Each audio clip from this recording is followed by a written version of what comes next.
Nous sommes en train de passer des moments très compliqués dans ce monde. Un moment où le diable travaille beaucoup, pas plus comme il le faisait avant. La Bible dans Apocalypse dit, je vais lire, bien que nous sommes en train de parler sur les songes, les visions, les dons des prophéties, mais je parle un peu de ces choses pour aider le peuple de Dieu. Je suis dans Apocalypse, chapitre 12. La Bible dit ceci. Vraiment, lisez, c'est très important. Je commence la lecture au verset 11. Apocalypse 12, verset 11. La parole dit ceci. Apocalypse 12, verset 11. Ils l'ont vaincu à cause du sang de l'agneau, à cause de la parole de leur témoignage, et ils n'ont pas aimé leur vie jusqu'à craindre la mort. Donc ça veut dire qu'ils n'ont pas eu peur de la mort, ils ont accepté de se sacrifier. C'est pourquoi réjouissez-vous, cieux, et vous qui habitez dans le cieux. Malheur à la terre et à la mer, car le diable est descendu vers vous, animé d'une grande colère, sachant qu'il a peu de temps. Cette parole qu'on annonce à Jean, il voit ça dans la vision, mais on lui dit malheur à la terre, malheur à la mer, car le diable est descendu vers vous, animé d'une grande colère, sachant qu'il a peu de temps. Cette parole s'accomplira quand l'église est déjà partie. Le monde restera, les nations resteront. Il y aura des moments forts de tribulation, et pendant ce temps-là, le diable, sachant qu'il a peu de temps, le peu de temps là, c'est 7 ans seulement, 7 ans. Parce que l'église sera dans les noces pendant 7 ans. Pour que après les 7 ans, l'église descendra pour vivre le millénium. Alors, pendant cette période de 7 ans, le diable agira avec colère extrême pour séduire la terre, contrôler le monde entier, sachant qu'il a peu de temps. Mais cette parole, elle agit aussi aujourd'hui. Le diable sait que le retour de Christ est proche, dans peu de temps. Alors, sachant qu'il a peu de temps avant le retour de Christ, le diable multiplie des stratégies. Pendant que nous dormons, pendant que l'église est distraite. Quand je dis l'église, ça veut dire une partie de l'église. Pendant que certaines personnes sont dans la distraction, le diable lui multiplie des stratégies pour remporter les grands nombres. J'aime beaucoup parler de l'Apocalypse. Regardez ce que la Bible nous dit. Je suis dans Apocalypse 6. Regardez ce que la Bible dit. Je vais lire ici quelque chose de très important. La Bible dit ceci. Ou soit, prenons toujours Apocalypse 12. On va prendre 6. Regardez toujours Apocalypse 12. La Bible dit ceci. Verset 2. Apocalypse 12, 2. Cette femme était enceinte. Elle criait, étant en travail et dans les douleurs de l'enfantement. Un autre signe parut encore dans le ciel. Et voici, c'était un grand dragon rouge qui avait 7 têtes et 10 cornes. Et sur ses têtes, il y avait des diadèmes. Sa queue, donc la queue du dragon, entraînait les tiers des étoiles du ciel et les jetait sur la terre. Vous voyez? Les dragons avait une queue qui entraînait les étoiles du ciel. Regarde-moi, je vais t'expliquer quelque chose. Je vais enseigner sur le son, je vais continuer les visions. Mais je voudrais vous dire quelque chose qui fait en sorte que beaucoup de gens n'arrivent pas à recevoir des songes. Ils les reçoivent mais ne comprennent pas. Les dragons apparaît aussi. La femme apparaît. Et on dit que ce sont des signes qui apparaissent dans le ciel. Donc l'apôtre dans la vision, il voit dans le ciel une femme qui est enceinte dans les douleurs de l'enfantement. Toujours dans le ciel, il voit les dragons. Un dragon rouge. Tous dans le ciel. Maintenant, les dragons étaient prêts à combattre la femme. Qu'est-ce qu'ils cherchaient? À détruire l'enfant qui était dans le ventre de la femme. La Bible dit que ces dragons avaient une queue. Sa queue entraînait les étoiles du ciel et les jetait par terre. Jette les étoiles. Ce sont les étoiles du ciel. Mais la queue du dragon le fait tomber par terre. À la création, Dieu avait créé les étoiles et les a mises dans le ciel. Mais ici c'est le dragon qui attaque les étoiles pour les faire tomber par terre. Et la Bible dit qu'il entraînait un tiers. Ça veut dire tout le groupe là d'étoiles, l'ensemble des étoiles, si vous le divisez en trois, une partie sur le toit tombait par terre. Vous voyez? Donc, ça veut dire que c'est une grande quantité d'étoiles qui tombaient. La queue c'est quoi? La Bible nous dit la queue c'est le prophète. Quand tu lis les Écritures, la queue c'est l'enseignant. La queue c'est un enseignant. Vous pouvez trouver ça dans Esaïe. Je pense Esaïe 3:9. Donc, la queue parle de l'enseignant. Un prophète. Donc, le diable a des agents qui sont placés pour entraîner les gens et les faire tomber. Mais ces enfants-là qui tombent, ce sont des enfants du ciel. Est-ce que quelqu'un comprend? Mais qu'on entraîne. Voilà pourquoi le monde aujourd'hui, le diable est en train de mettre en place des choses qui doivent entraîner les enfants de Dieu loin de Dieu. Le Seigneur est du ciel. Les étoiles aussi sont du ciel. Et on les entraîne, on les fait tomber sur la terre. Voilà pourquoi aujourd'hui la distraction s'est tellement multipliée. Aujourd'hui la distraction a augmenté, a entraîné aussi les péchés pour que la plupart d'enfants de Dieu soient entraînés par la queue du dragon et ils tombent. Amen. Amen. Les agents du diable aujourd'hui, il y en a nombreux, très nombreux. Et tout ce qu'ils font comme travail, c'est d'entraîner les enfants de Dieu loin de Dieu. Jésus-Christ a dit en Matthieu que le diable pourra faire tomber les élus si c'était possible.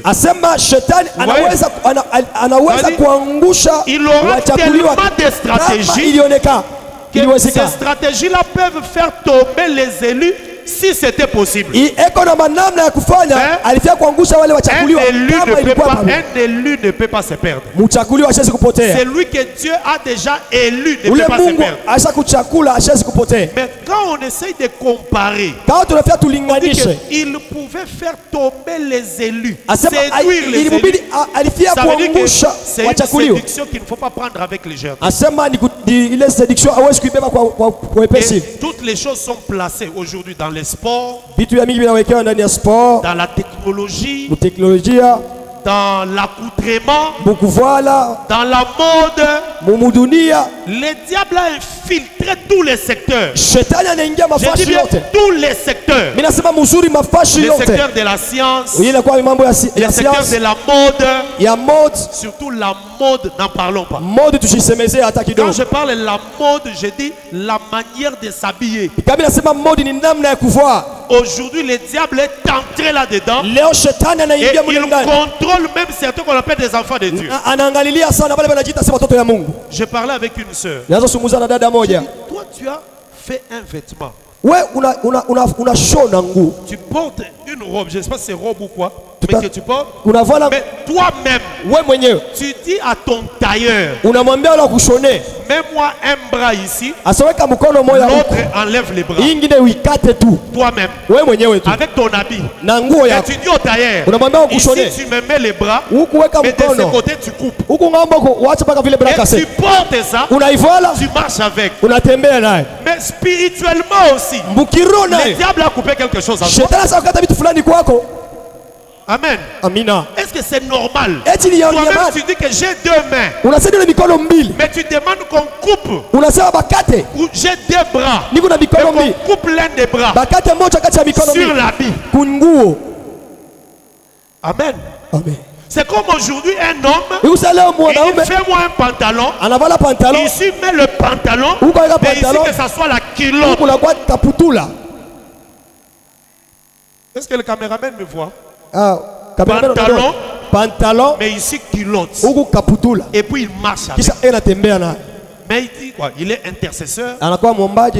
Il est dirigeant d'une chorale. Le diable est tellement entré dans des choses qu'aujourd'hui, Dieu, pour parler aux gens, il parle toujours. Mais c'est les gens qui ne reçoivent pas ce que Dieu dit. C'est comme ça que les gens souffrent. Et pour ce que Job dit, Dieu parle tantôt d'une manière, tantôt d'une autre, mais c'est les hommes qui ne prêtent pas attention. Ce n'est pas que c'est Dieu qui ne parle pas. Non, il parle, mais les hommes ne prêtent pas attention. Pourquoi? La distraction est tellement entrée. Les gens sont entraînés dans beaucoup de choses. C'est comme dans les temps, les gens disaient quoi? Celui-ci, il n'est pas de ma famille. Même s'il est sorcier, il ne va rien me faire. Il n'est pas de ma famille. Donc la sorcellerie de ce temps-là, ça ensorcelait les gens dans la famille. Mais maintenant là, même s'il n'est pas de ta famille, il est loin, mais il ensorcelle. De la même manière que ça a changé, la technologie aussi. Pour parler à quelqu'un, il fallait être à côté de lui. Mais maintenant, même s'il n'est plus à côté, donc, on peut te gérer, mais à partir de l'Amérique. Toi, on te gère ici. Ça veut dire quoi? On fabrique un habit aux États-Unis. Toi, tu es ici, mais on prend cet habit-là, on met ça dans une publicité. Toi, une fois, tu changes tes habits, tu prends l'habit là. On t'a géré où? À partir de l'Océanie. Mais on a géré ta garde-robe. Amen. Est-ce que quelqu'un comprend ça? Amen. Donc on peut gérer tes affaires, mais de loin. Très loin. Vous voyez quelqu'un, regardez un peu l'histoire qui a circulé aujourd'hui sur les réseaux sociaux. Angalia historia ambayo inazunguka sana kwa réseaux sociaux. Sur ces Guinéens, ule mtu wa Guinea élevé, analamuka, mais qui a pris de multiples femmes, même parmi des femmes des autorités. Anachukua banamuke mingi na mabibi ya autorité bote. Et a commis des choses obscènes, mais en les filmant. Anafanya vitu vya bibaya lakini anabifilamu. Ça tournait dans les réseaux sociaux. Inazunguka ulimwengu yote mu réseaux sociaux. Amen. Amina. Et beaucoup d'enfants de Dieu aussi sont entrés dans ces choses. Na bantu mingi sana banaingia, batoto ya Mungu wanaingia sana les enfants de Dieu. Batoto ya Mungu. Vous savez, mnajua, j'ai parlé avec une sœur, je lui ai dit il y a 6 ou 7 ans. On utilisait le télégramme dans les entreprises. Même nous aussi on utilisait ces choses. Des communications, des échanges d'informations, des travail. Mais vous voyez, c'est une application. Quand ça a commencé, c'était une application bien professionnelle. Les gens devaient entrer. Mais avec les mises à jour, on est en train de changer la forme de cette application. On l'amène vers le péché. Quand WhatsApp est apparu, si tu es dans WhatsApp, tu es seulement dans WhatsApp. Des échanges, des écrits. Après encore, on a inséré dans WhatsApp maintenant les images.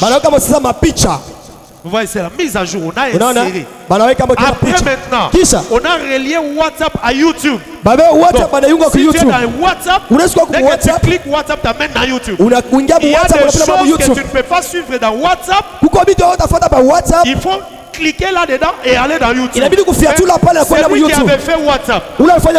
Lui, il est à côté. C'est lui qui avait fait YouTube et ailleurs. Mais comme ce sont déjà des mêmes esprits, ils se sont reliés technologiquement. Tu es dans WhatsApp, tu cliques, il t'amène dans Facebook. C'est lui qui a conçu WhatsApp, c'est l'ami, le frère. C'est lui qui avait fait Facebook, mais avant. Amen. Amen. Toutes ces choses-là, c'est relié pourquoi? Parce que les personnes qui ont conçu ces choses, qui nous aident dans la technologie aujourd'hui, et ils ont un objectif. Mais un enfant de Dieu doit avoir aussi un objectif quand il utilise ces choses. Et la souillure entre comme ça. Maintenant, c'est difficile. C'est difficile. Et quand tu dors, Dieu te parle. Parce que le diable a tellement mis beaucoup de systèmes. Il a mis des systèmes qui doivent empêcher à Dieu de te parler. Si Dieu t'aime, il te parle quand même. Mais le diable a mis des systèmes pour que si Dieu parle, toi tu ne comprennes pas. Amen. C'est comme ça que beaucoup d'enfants vivent dans l'incertitude, dans les incertitudes. Beaucoup de questions. Amen. Amen. Amen. Nous utilisions Telegram pour des travails, des communications, des échanges et tout. Mais ces derniers temps, quand je suis entré dans Telegram, j'ai pris mon compte, j'ai enlevé. Il y a des applications dans lesquelles tu ne peux pas rester. Même Facebook ici, avec le temps, les enfants de Dieu sérieux sortiront de Facebook. Ça je vous dis, sortiront de Facebook. Parce que Facebook, ce n'est pas toi qui cherches quelque chose. C'est Facebook qui te propose quelque chose. Que tu le veuilles ou pas, lui te le propose. Maintenant, comme ce sont des applications qui ne sont pas créées ou faites par des enfants de Dieu, c'est difficile. Amen. Amen. Amen. Enfin, ou bien quelques temps plus tard, en tout cas si tu es sérieux et que tu veux vraiment prendre beaucoup de temps avec Dieu, il y a des applications que tu sortiras. Tu finiras par y sortir. Parce que tu sentiras que ce sont des applications qui te proposent le péché. Donc, ça te propose. Ça propose quand tu refuses, ça t'impose. Ça t'impose. Donc tu dois entrer, tu dois voir des femmes nues. Même si tu ne les as pas cherchées. Mais ça te les présente. Et les diables ne croyaient pas qu'Ève va manger les fruits parce qu'il les voulait. Non. C'est parce qu'on les lui a proposés. Le serpent a dit. Est-ce que Dieu a-t-il réellement dit? Ce n'est pas la femme qui était partie poser la question au serpent. C'est le serpent qui a parlé avec lui. Il a donné des propositions. Il quoi ma proposition? Amen. Amen. Amen. Un homme a eu un songe. C'est très important. Je refuse de parler même de cet homme. Dans une église, beaucoup de gens étaient en train d'utiliser les téléphones. Chaque fois qu'ils utilisent les téléphones, quelque temps après, les téléphones dévorent la personne. Il travaille, le téléphone dévore. Beaucoup de gens ont été dévorés par leur téléphone. Maintenant, il était resté un petit nombre de personnes qui continuent à utiliser les téléphones.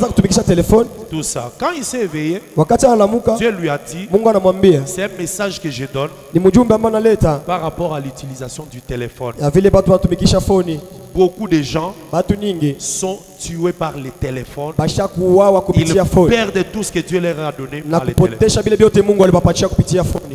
Maintenant, le petit nombre que tu as vu, ce sont les gens qui utilisent le téléphone pour des choses importantes. Des choses qui concernent la parole, des choses professionnelles, des choses qui concernent la science, ils s'arrêtent là. Ces messages-là, il en a partagé avec des gens. Amen. Amen. Amen. Aujourd'hui, les premiers réflexes des gens, quand ils se lèvent, ils prennent le téléphone, il met la connexion. Je te dis que si tu es à ce niveau-là, le Saint-Esprit n'est pas là. Dès qu'il s'est réveillé, premier réflexe, sans avoir prié, sans avoir salué les gens, directement, il met la connexion. Et pourquoi? C'est le plan du diable pour t'orienter la journée. Il t'oriente la journée. Il contrôle ta journée. Tu verras des choses inutiles, des choses sales, des blagues et tout ça. Aujourd'hui, les statues des enfants de Dieu sont des statues sales. Amen. Amen. Amen. Amen. Un jour, j'ai dit à mes enfants, les jours que je vois tu publies sur tes statuts des choses sales, j'arrache le téléphone. Et je me battais avec ma fille pour ça. J'ai ravissé des statuts inutiles qui n'édifient les gens en rien. J'ai récupéré le téléphone. Amen. Amen. Pourquoi tu ne peux pas publier des exhortations, des passages bibliques, des pensées scientifiques, des choses qui peuvent éveiller quelqu'un? Mais là, qu'est-ce que je faisais? Moi, quand j'entre sur YouTube, je cherche les endroits où on est en train de donner des équations mathématiques, des démarches. Je prends ça, je les renvoie tous. Je les renvoie. Ils ont ça plein d'alertes. Des équations mathématiques, des démarches, tout ça pourquoi? Enlever un peu des gens dans d'autres choses. Amen. Amen. Amen. Maintenant, regardez. Par rapport aux songes et aux visions. Je ne serai pas long, mais j'enseigne vraiment. Suis-moi très bien. Dieu dit à Moïse qu'il parlera, disons, il dit aux enfants d'Israël, il parlera aux gens par des songes, par des visions. Mais à Moïse, il parlera directement par voix audible. Amen. Amen. Amen.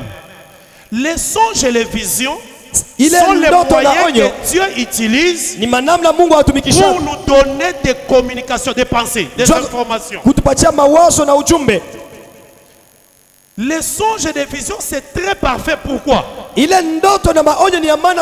que Dieu peut t'apporter un message par un homme. Mungu hawezi kuleta ujumbe kwa mtu. Mais cet homme qui apporte le message, lakini yule mtu analeta ujumbe, parlant, mkusema, il peut peut-être changer quelque chose ou oublier quelque chose. Anaweza anabadilisha kitu wala anasabu kitu moja. Mais quand tu reçois le songe ou une vision qui vient de Dieu, wakati unapata onyo, Dieu te donne les choses avec précision. Mungu akupatia bintu na ile msimamo. Sans que Dieu n'oublie certaines choses. Bila kusema Mungu asabu vitu vingine. J'ai donné la différence entre les rêves, les songes et les visions. Même quand tu as eu un songe, tu as rêvé. Comme on peut aussi dire, tu as songé. Ça veut dire c'est ton esprit qui a reçu quelque chose que Dieu a donné. Mais ça devient important quand dans le rêve que tu as ou le songe là, il y a un message que Dieu donne. Là c'est un songe, mais de la part de Dieu. Mais tu peux rêver ou songer, mais des choses qui sont venues de tes pensées. La Bible dit que celui qui a faim, il va rêver qu'il est en train de manger.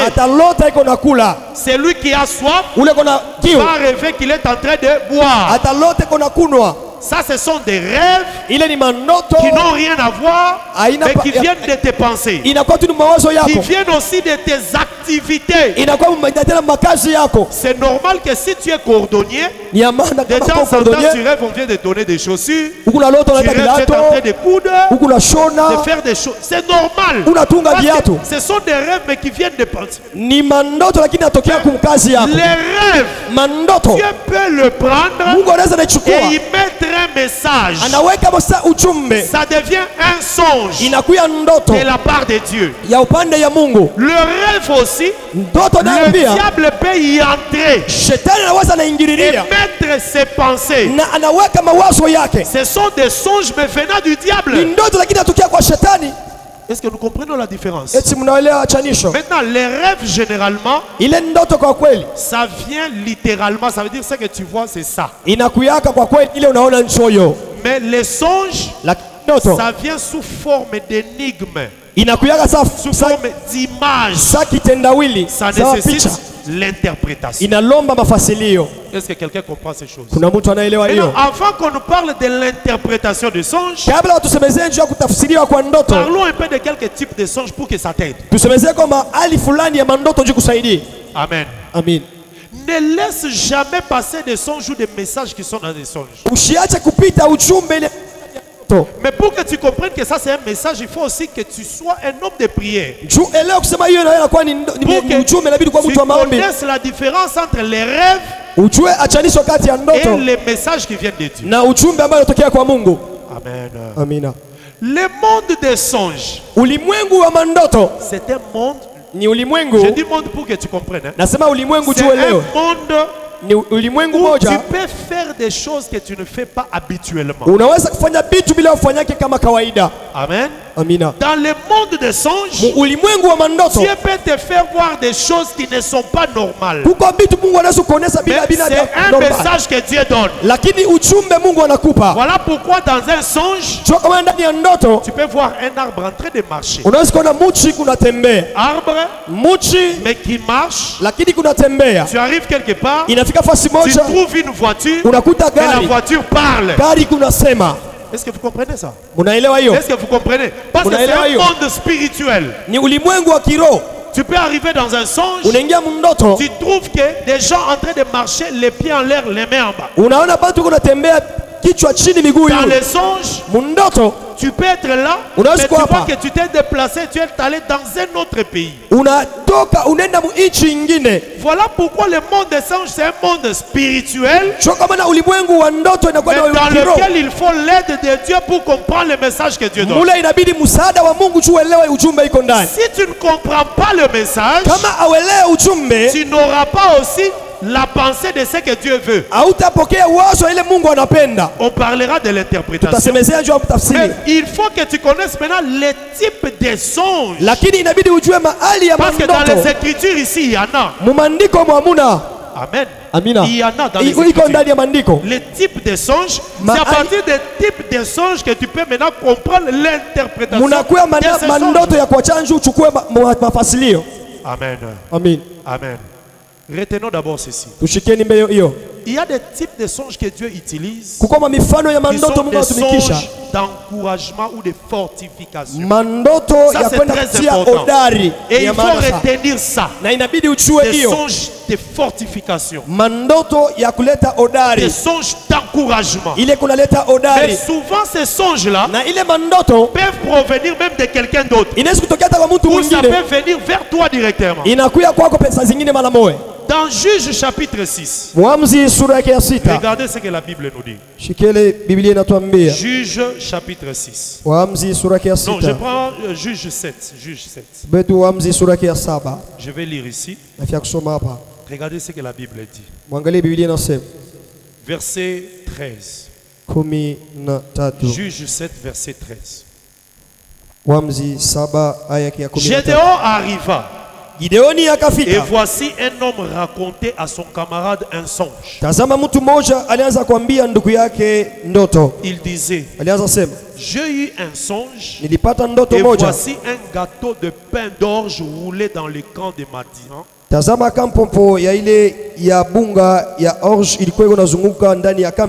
Il est venu heurter jusqu'à la tente. Et la tente est tombée. Il l'a renversé sens dessus dessous. Il a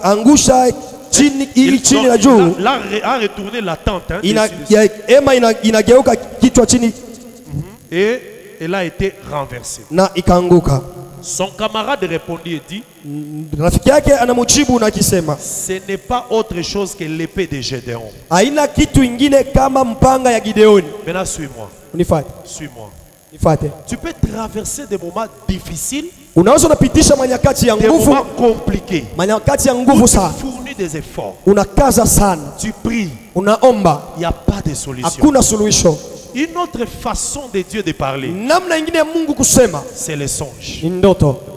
Dieu peut te parler par la prédication. Dieu peut te parler par un message audible que quelqu'un t'apporte. Dieu peut te parler par un message écrit. Mais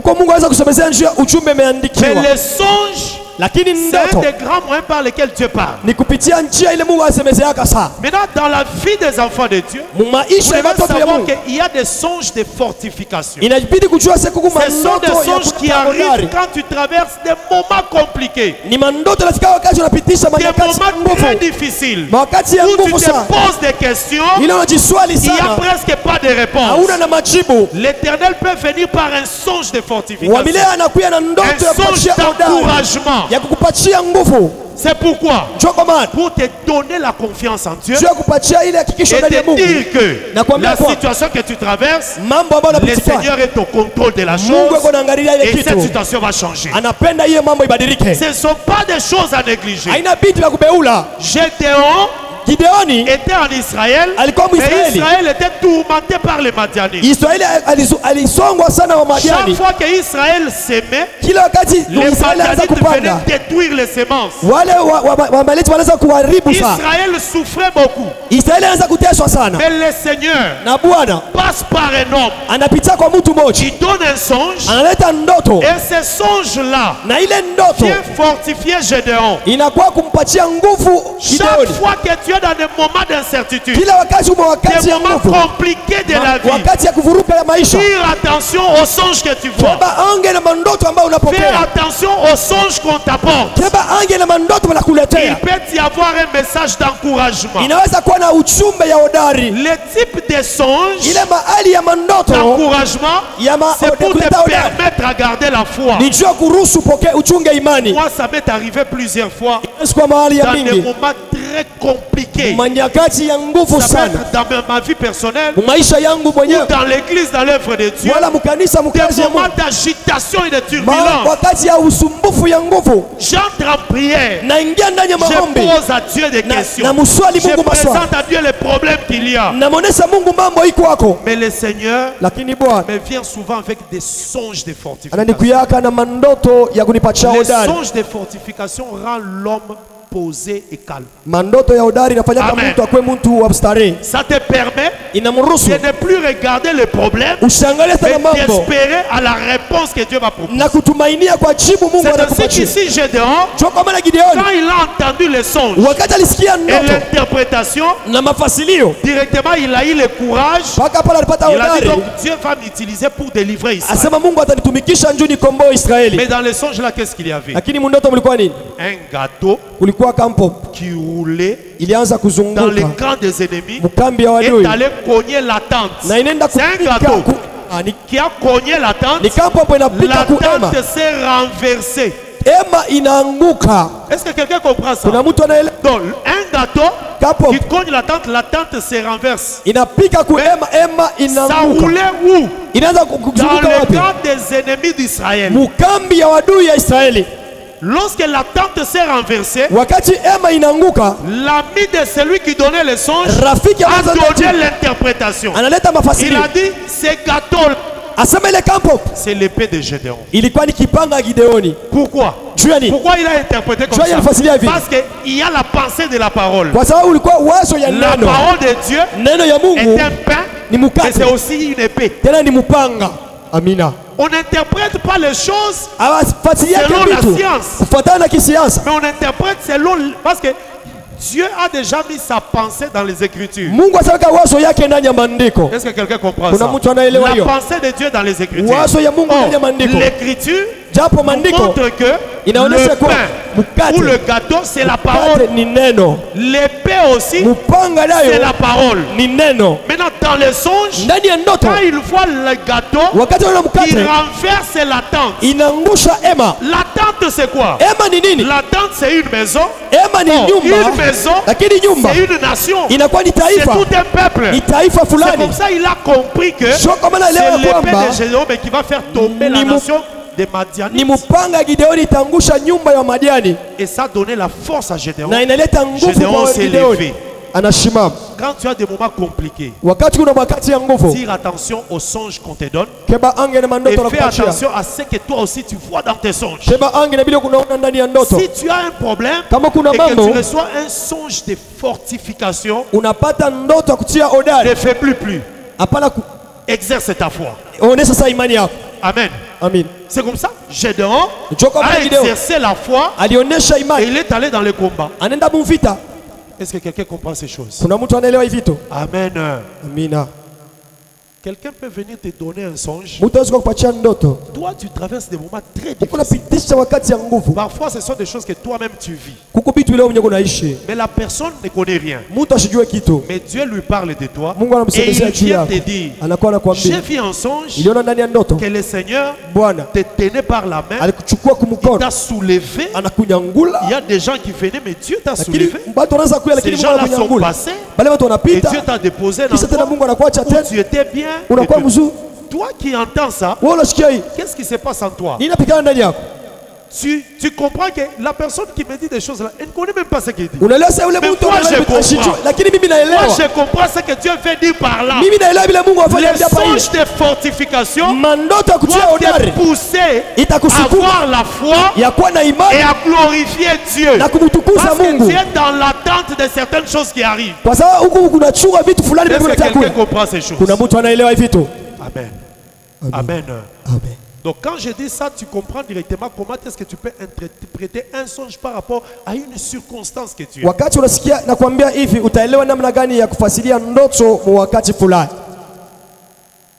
Un autre type de songe. Ça, tout le monde va s'y retrouver. Il y a des songes que tu reçois. Dès que ça arrive, ça peut être court. Hein? Ça arrive dès que ça termine, bam, tu te réveilles. Fais attention à ce genre de songes. Les songes qui se terminent par ton réveil. Fais attention. Ce sont des songes qui te disent de faire quelque chose sans oublier, sans attendre. Amen. Des songes qui terminent le sommeil. Et Ce sont souvent des songes qui arrivent très tôt matin. Très tôt matin. Ça arrive dès que ça termine, tu te réveilles. Pourquoi Dieu permet cela? On va voir ça dans les Écritures. Dieu permet cela pourquoi? Parce que quand l'homme dort, selon les scientifiques, ils disent souvent que dans un même sommeil, tu peux avoir même 100 songes. Ça, ce sont les scientifiques. C'est pas faux, c'est vrai. Dans un seul sommeil, tu peux avoir même 100 songes ou 200. Mais souvent, avant que tu ne te réveilles, la mémoire fait le nettoyage de ce que tu as eu dans l'esprit. Suis-moi très bien. Pourquoi? Le songe, c'est au niveau de l'esprit. Mais quand tu es dans le songe, ton intelligence est stérile. L'intelligence est stérile parce que tu dors. Maintenant, quand tu te réveilles, il faut que la mémoire puisse puiser dans l'esprit. Si ta mémoire ne puise pas dans l'esprit, c'est comme ça souvent les gens disent je rêve mais je ne me rappelle pas. Tu as rêvé dans l'esprit, mais pour te rappeler, il faut que la mémoire prenne ce qui est dans l'esprit. C'est ce que les gens appellent le subconscient. Les songes, c'est la subconscience. Donc, écoutez, il y a conscience et subconscient. Dans ce que toi tu ne peux pas contrôler. Ce qui se fait quand tu n'es pas conscient. Alors les songes c'est dans le subconscient. Ta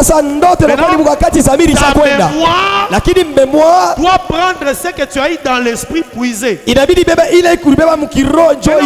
Qu'est-ce que la mémoire fait? Suivez-moi.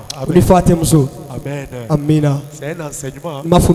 Pour supporter doctorat. La science, la parole. Amen. Science nanen. Si tu as compris, fais ça. Que Dieu te bénisse. Amen. Amina. Il y a des moments quand on prépare la parole, tu dis Seigneur, est-ce que ces choses, quand je vais commencer à expliquer, les gens vont comprendre? Parce que moi-même, quand tu es en train de me donner, quand Dieu toi-même tu me donnes ça, j'ai du mal à comprendre. Quand je vais aller expliquer, je pense que les gens vous allez comprendre par le Saint-Esprit. Amen. Amina. Amen. Amina. Alors ça veut dire ce qu'on voit dans les songes ou dans les rêves, c'est dans l'esprit. Quand je dis dans l'esprit, ce n'est pas dans le Saint-Esprit, dans ton esprit. Dieu te donne des choses, des informations dans ton esprit. Maintenant, toi, tu vois ça dans l'esprit. Mais pendant que tu vois, ta mémoire dort aussi. Tu ne connais rien. Maintenant, quand tu te réveilles, la mémoire entre en activité. Il faut que cette mémoire aille prendre maintenant dans l'esprit, dans le subconscient, ce qui était là. Quand il prend ce que la mémoire prend, c'est ce que tu te rappelles. Ce que ta mémoire n'a pas pris, tu ne peux pas te rappeler. Rentrons dans les Écritures. Nebuchadnezzar dort. Il voit un songe. Pendant qu'il dormait, sa mémoire dormait. Vrai ou faux? Je suis dans les Écritures. Maintenant, quand il se réveille, son subconscient lui dit que j'avais fait quelque chose. Maintenant, il demande à ses mémoires d'aller dans le subconscient pour aller prendre. La mémoire part, mais la mémoire ne prend pas. Maintenant, Nebuchadnezzar dit, je cherche quelqu'un, alléluia, qui est capable d'entrer dans ma mémoire et d'aller dans le subconscient. Ça, c'est seulement Dieu. Amen. Amina. Daniel lui a sa mémoire et son subconscient. Il doit aller dans le subconscient de Nebuchadnezzar, prendre là-bas et ramener ça dans sa mémoire Daniel. Quand Daniel parle, ça rentre dans la mémoire de Nebuchadnezzar. Nebuchadnezzar, oui, c'est vrai. Donc notre Dieu est capable de te rappeler même ce que tu as oublié. Amen. Amina. Amen. Amina. Maintenant, bien-aimé, je reviens au songe du réveil. Ce sont des songes auxquels il faut faire attention et tirer attention. Tu as beaucoup de songes la nuit. Quand tu te réveilles, ta mémoire peut prendre ce qu'il peut. Ça peut être un songe, ça peut être deux sur les 80 que tu as. Les autres est là. La mémoire comme ça n'a pas pris toi si tu ne c'est pour cela, un enfant de Dieu fait un effort de ne pas charger ta mémoire de trop de choses sales, des choses inutiles. Prends souvent le temps la journée, la nuit, le matin, de beaucoup lire la parole. Quand tu lis beaucoup la parole, je dis la lecture de la parole, c'est un purificateur. Ça sanctifie ta pensée, ça sanctifie ta mémoire. La mémoire sera prête d'aller récupérer des choses. Maintenant, quand tu rêves des choses, tu peux oublier, tu te réveilles, tu oublies. C'est quand l'événement se passe à 19h. Toi, tu as rêvé la nuit. Toute la journée, tu as oublié. Maintenant, l'événement se passe à 19h. Ta mémoire se rappelle. Ça part vite dans le subconscient. Ça, j'avais vu ça la nuit. Pourquoi la mémoire est allée prendre ça en retard? Pourquoi? Ça veut dire Dieu maintenant dans son intelligence, il s'est dit, je vais te montrer quelque chose, mais jusqu'à ce que tu te réveilles que tu aies ça. Quand tu te réveilles, tu as la chose. Bien aimé, les songes au réveil, ce sont des songes qu'on n'oublie pas souvent. C'est le songe qui a coupé ton sommeil. Tu rêvais, mais c'est le songe qui est venu qui a coupé le sommeil du réveil. C'est Dieu qui te dit, ça n'attend pas. Ne traîne pas. Soit tu commences déjà à te préparer dans la prière, soit parle à quelqu'un, soit fais telle chose. Dans les Écritures, ça se trouve. Pharaon dort. Il rêve de vaches maigres, vaches grasses,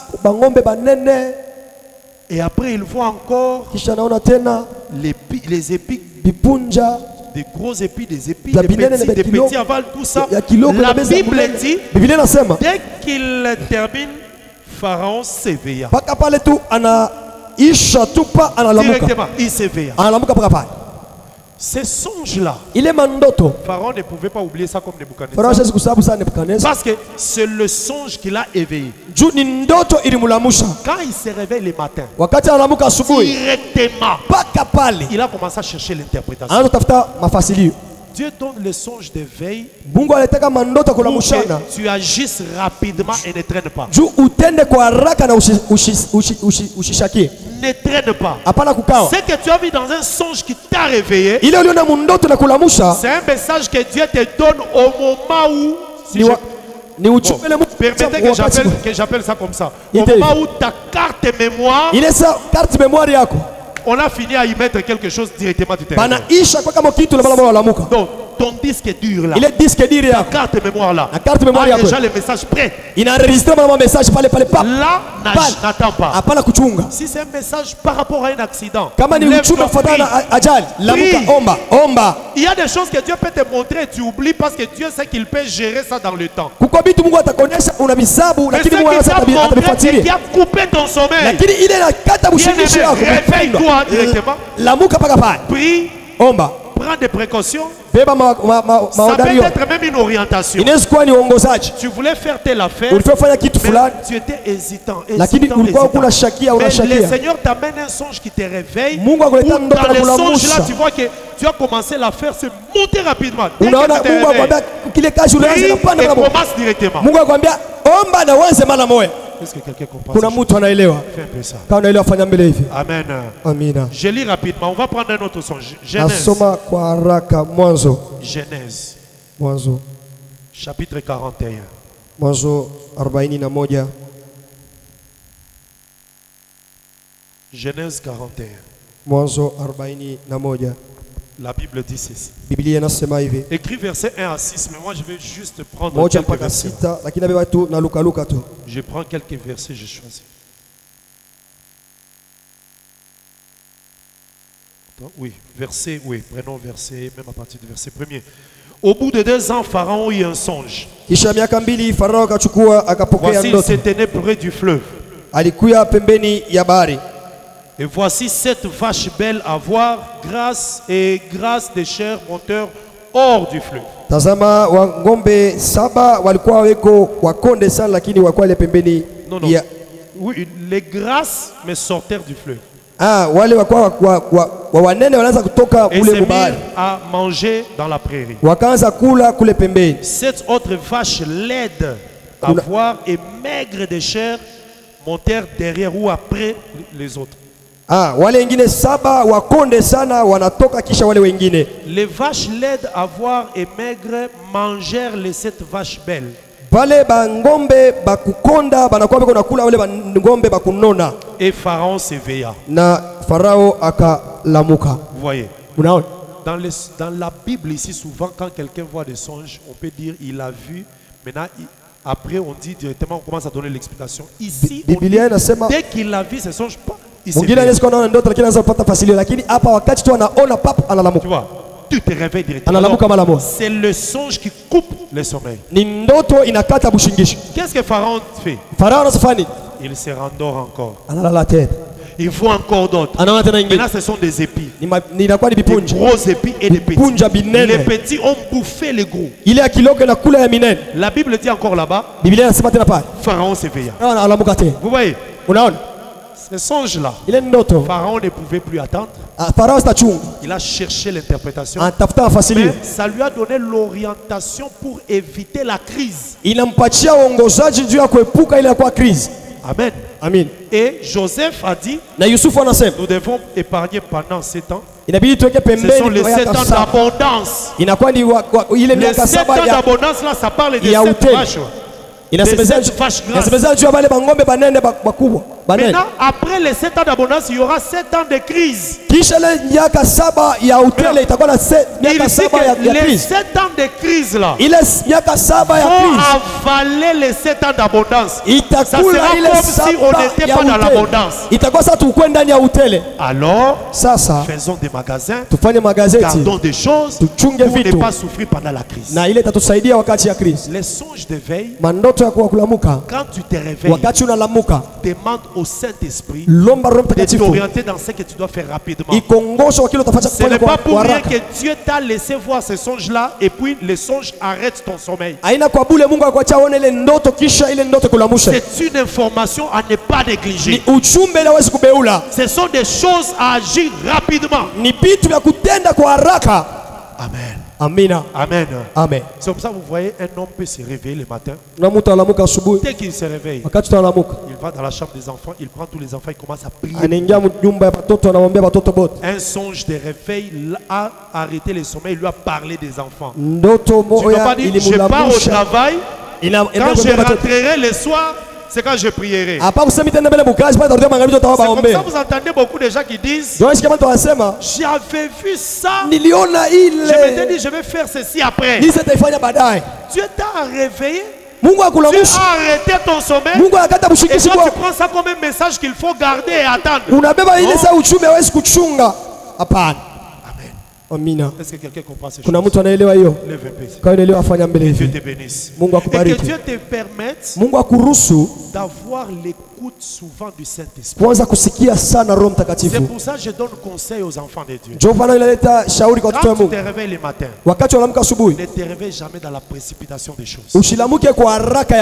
Jamais, ne fais pas ça. Dès que tu te réveilles, prends quelques minutes de rester calme. Méditer un peu. Ça permet même à ta mémoire de rentrer. Beaucoup d'enfants de Dieu sont dans des précipitations. C'est la vie. Il part. Non. 2-3 minutes juste assis sur ton lit. Tu t'imagines la journée. Avant même de prier. Tu prends quelques minutes. Tu pries. Tu peux même chanter un peu. Pendant ce temps-là, le Saint-Esprit qui a travaillé la nuit va te ramener des informations. Va te ramener des informations. Amen. Amina. Amen. Amen. Tirons attention à ce que Dieu dit. Ici, moi, je ne parle pas de l'interprétation. Je vous donne l'orientation pour prendre au sérieux des types de songes. Il y a des types de songes. Et on trouve ça dans les Écritures. La prophétie, c'est un don. Mais qui agit aussi par des songes. Comme c'est un don qui agit par des songes, les choses que nous trouvons dans les dons de la prophétie, on doit retrouver ça aussi dans les songes. Dans la prophétie, il y a la parole de connaissance. Vous voyez? Donc Dieu aussi peut utiliser les songes comme parole de connaissance. La parole de connaissance, c'est quoi? C'est un don qui nous parle des choses passées et des choses actuelles. Donc, tu peux aussi dormir et rêver quelque chose qui t'a été volé, qu'il avait volé, quand on l'avait volé, et où est-ce que ça se retrouve? C'est un songe, mais des paroles de connaissance. Amen. Donc Dieu a utilisé la parole de connaissance, mais par le songe. Et ça peut te permettre de te réveiller. Et tu peux aller même rechercher la chose. Amen. Est-ce que quelqu'un comprend ces choses? Donc dans les songes, nous avons vu des songes où Dieu fortifie, où Dieu donne un message précipitation et arrête un songe. Dieu te parle et il termine de parler, il te dit maintenant vas-y. Donc quand Dieu parle, dès qu'il termine, il dit vas-y. Quand il dit vas-y, toi tu te réveilles. Donc, ça veut dire Dieu vient de t'envoyer d'agir. Tu dois directement entrer en action. Tu vois un message, un cantique, tu chantes dans le son. Dès que tu commences par les refrains, pas le sommet s'arrête. Quand tu chantes, prends un stylo directement. Écris. Toi tu te dis non, je dormirai demain. Dieu va continuer à me donner la suite de la chanson. 3 ans après, les mêmes cantiques, tu entends quelqu'un d'autre à chanter. Tu dis, ah, je connaissais ça. Dieu avait arrêté les songes pour te donner un message. Agis directement. Amen. Amen. Dieu te parle de pardonner quelqu'un. Tu as conflit avec quelqu'un. Et en songe, tu vois que vous vous êtes harmonisé avec quelqu'un. Vous avez parlé. Et pendant ce temps, et toi tu dis, je le chercherai même prochainement. Tu n'as pas compris ce que Dieu a dit. C'est un songe pour lequel tu ne pouvais plus attendre. Alors les songes qui apportent aussi la connaissance. Dieu te donne l'information sur quelque chose. Sur quelque chose de passé. Tu as des problèmes de maternité. Ça traîne. Les prières se font. Les prières se font. Mais dans les songes, Dieu te parle. D'où ces problèmes viennent. Peut-être ça remonte de 14 ans passés. C'est songe-là. C'est un songe. Une parole de connaissance. Est-ce que quelqu'un comprend ces choses? Et quand tu te réveilles, la parole de connaissance nous aide à quoi? À nous orienter pour faire quelque chose, même pour nous orienter dans les prières. Tu es en train de prier pour quelque chose, ou toi tu ne fais que chasser les démons. Chasser les démons. Tellement les enfants de Dieu aiment chasser les démons. Mais Dieu t'amène un songe.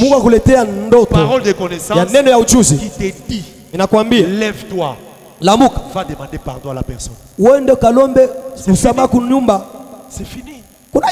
Dès que tu demandes pardon, la chose s'ouvre. Mais tu as passé 12 ans en train de chasser les démons. Amen. Amen. Les songes qui viennent comme parole de connaissance donnent des orientations. Beaucoup d'enfants de Dieu souffrent. Tu es en train de chercher la solution ici. La procédure, elle est autre. Mais Dieu peut venir par un songe. Il te parle. Dès que vous faites ce que tu avais, la porte s'ouvre. Nous n'avons pas un Dieu qui nous impose des corvées. Notre Dieu n'est pas Pharaon. Pour avoir quelque chose. Non, ça c'est quel Dieu? On sait que nous devons nous battre. Nous devons travailler. Mais Dieu est tellement amour que il peut nous donner des solutions dans la facilité. Il nous donne des orientations. Arrête ce que tu fais. Maintenant regarde, fais ceci. Pourquoi? Parce que dans les songes, il a parlé. Amen. Amen. Prends le temps de trop chercher Dieu. Et prier le Seigneur. Que Dieu commence à te parler de temps en temps dans des songes. Donc on a parlé des songes de fortification. Des songes qui réveillent. Et des songes, paroles de connaissance. Ça te parle de quelque chose caché que beaucoup de gens ne connaissent pas, que même toi tu ne connais pas. Peut-être même que tes parents ne connaissent pas. Mais Dieu peut prendre ça au lieu de venir par la parole de connaissance. Mais cette parole de connaissance vient dans les songes. Et ça te montre ce que tu dois faire. Ça te permettra de changer ta manière de prier, ta manière de te sacrifier. Dieu t'ouvre des portes facilement. Alors, bien aimé dans le Seigneur, je vais insister que il y a des éléments sur lesquels il faut tenir pour que Dieu ait le temps de te parler de temps en temps dans des songes. Note ceci. Première chose. Enlève de ton langage les mensonges et des choses inutiles par ta langue. On aura le temps de lire ça dans la séance prochaine. Les mensonges, des paroles inutiles, des choses sales par ton langage, ça va te faire perdre les capacités de percevoir les messages que Dieu donne par les songes. Deuxième chose, tes oreilles. Les choses que tes oreilles entendent trop souvent. Tellement tu entends trop les mensonges. On te raconte des mensonges. Toi, tu prends les mensonges. Tu fais des décisions. Tu commences à vivre en fonction de ce que tu as entendu. C'est fini. Tu ne sauras pas contrôler des messages qui viennent de Dieu. Parce que les oreilles spirituelles, tu les as. Tu as aussi les oreilles physiques. Si les oreilles physiques entendent trop de mensonges, des calomnies, des moqueries des gens, ça rend tes oreilles spirituelles à ne pas bien recevoir les messages de Dieu.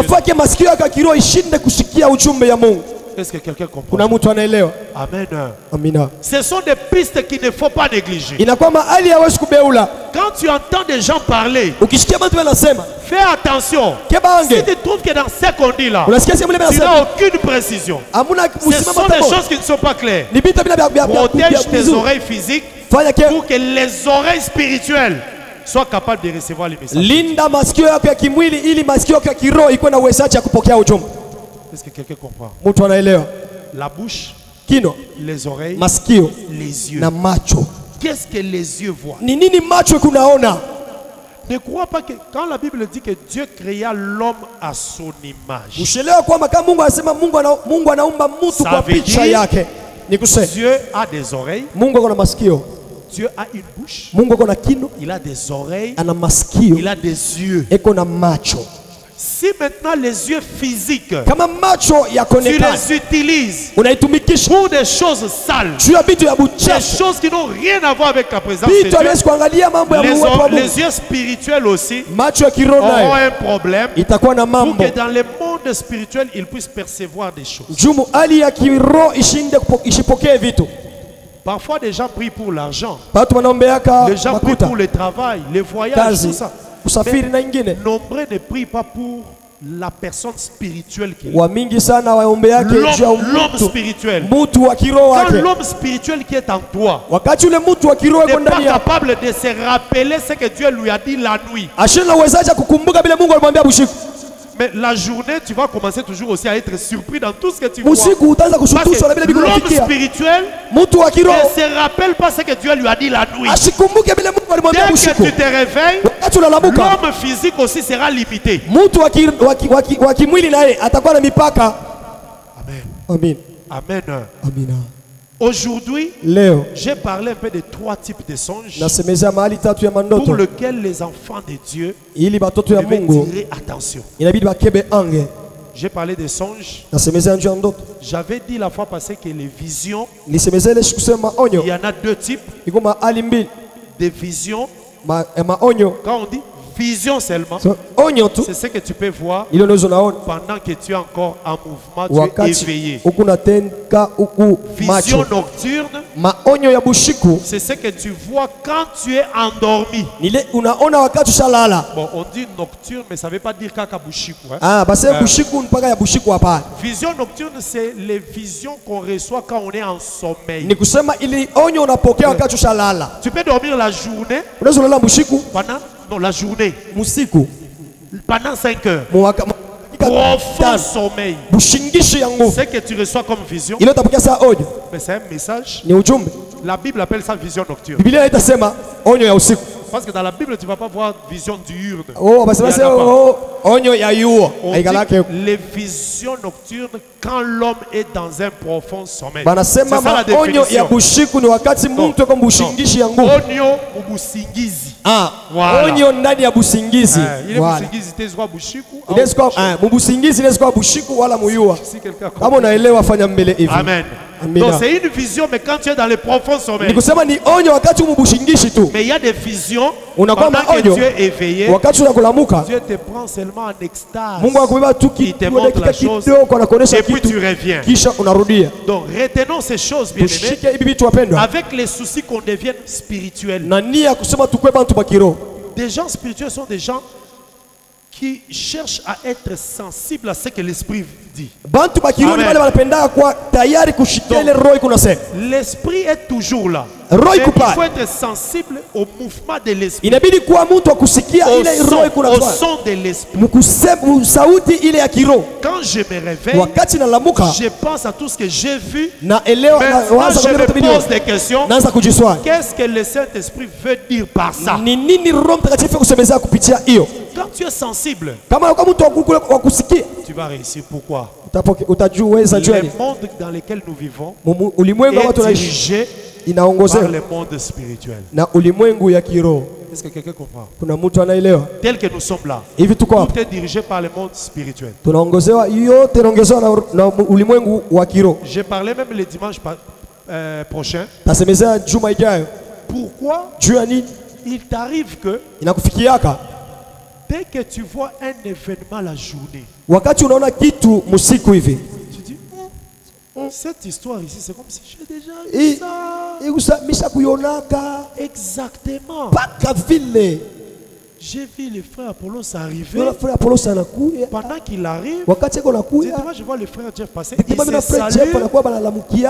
Et puis ils viennent vers moi. Donc tous les mouvements là, tu sens comme si tu as déjà vu ça. Tu avais vu ça où? Tu avais eu ça en songe il y a longtemps. Mais ta mémoire n'avait jamais ramené ça. Maintenant quand toi tu vois ça, tu as déjà vu ça. Ce n'est pas physiquement. Mukiro, tu avais vu ça là-bas, spirituellement. Mukiro. Qui des choses comme ça lui est déjà arrivé? Nous tous. Si toi ça ne t'est jamais arrivé, tu ne vis pas dans ces mondes. Et puis tu te rappelles que c'était les après-midi. Directement, maman est arrivée avec les légumes. Quand il faisait ça, tu regardes l'événement tel que ça est là. Et puis tu commences même à dire, après ça, il va faire ceci. Après, si j'ai déjà vu ça. Oui. Tu as déjà vu ça, c'est ton subconscient qui avait dit ça. Ne s'était pas rappelé. Quand maintenant l'événement arrive, ce n'est même pas que tu avais rêvé ça la nuit hier. C'est que tu avais rêvé ça il y a 3 ans. Vous comprenez le monde spirituel? Amen. Est-ce que vous comprenez le monde spirituel? Nous tous, nous vivons souvent ces choses. Et tu te demandes, mais moi quand je vois quelque chose comme ça, je dis toujours, ma mémoire a raté de m'informer ça bien avant. C'est quand j'ai vu que je me suis rappelé. Mais si tu pries beaucoup, Dieu connaît toutes choses. Il n'y a rien de caché devant lui. C'est pour cela qu'il nous donne juste des moitiés, des petites informations. La Bible dit, à l'un est donné une parole. Une parole de connaissance. On n'a pas donné toute la parole, mais une parole. C'est une partie de l'information. Une partie de l'information. Que Dieu te bénisse.